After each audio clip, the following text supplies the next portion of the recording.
एक गांव में एक शख्स रहता था जिसका नाम मानू था।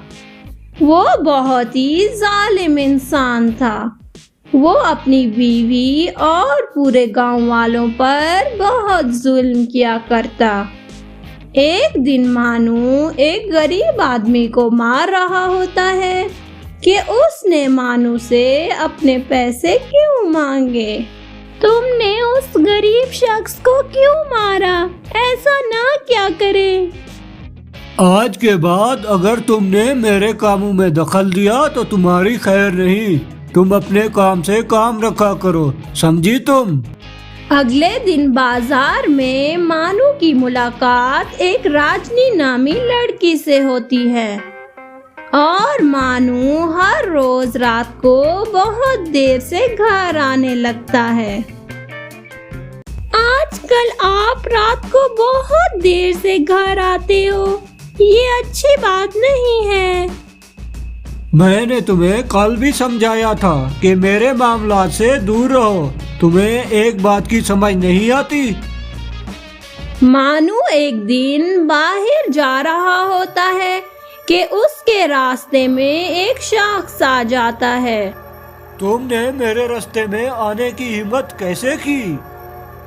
मानू अगले रोज जब रात को देर से घर आता है तो मानू और रानू की फिर से लड़ाई हो जाती है।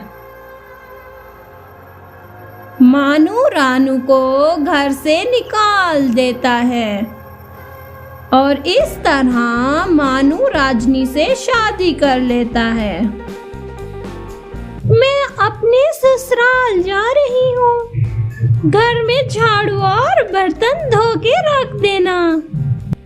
अच्छा ठीक है राजनी, मैं तुम्हारी सारी बातें तो मानता हूँ। राजनी जब अगले रोज अपने ससुराल से वापस आती है, तुमसे शादी करने से अच्छा था मैं ऐसे ही रहती। एक तो तुम्हें कोई काम ढंग से करना ही नहीं आता। आपने जैसा कहा था मैंने तो वैसे ही किया। तुम्हारे घर आकर तो मैं बहुत तंग हो गई हूँ। इतना घुटन वाला माहौल है। क्या हुआ मेरी राजनी को? बताओ तुम्हें क्या चाहिए? मुझे कुछ पैसे चाहिए, मैंने अपने लिए गहने लेने हैं। अच्छा ठीक है, मैं तुम्हें कल रकम दे दूंगा। मानू अगले रोज अपने दोस्त से कुछ पैसे उधार लेकर राजनी को देता है।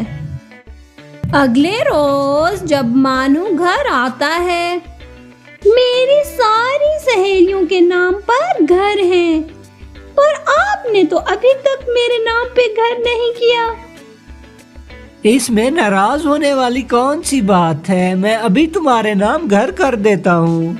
कैसे इसको बेवकूफ बना रही हूँ और इसको पता ही नहीं है।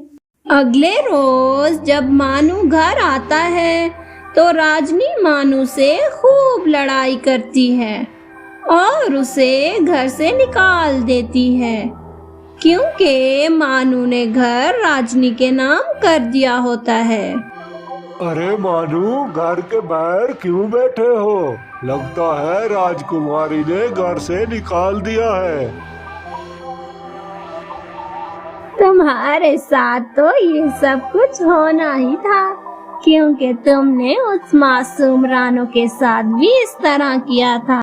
मानू को उसकी गलती का एहसास होता है कि उसने रानू के साथ गलत किया था और वो रानू के पास उसके ससुराल जाता है। ये माफ कर दो, मुझसे बहुत बड़ी गलती हो गई थी। मैं अपने किए पर बहुत शर्मिंदा हूँ। इस तरह रानू मानू को माफ कर देती है और वो दोनों फिर से खुशी खुशी जिंदगी गुजारने लगते हैं। तो बच्चों, हमें इस कहानी से क्या नतीजा मिलता है? जैसा करोगे वैसा भरोगे। प्लीज हमारे चैनल को सब्सक्राइब करें, लाइक करें। Thank you for watching.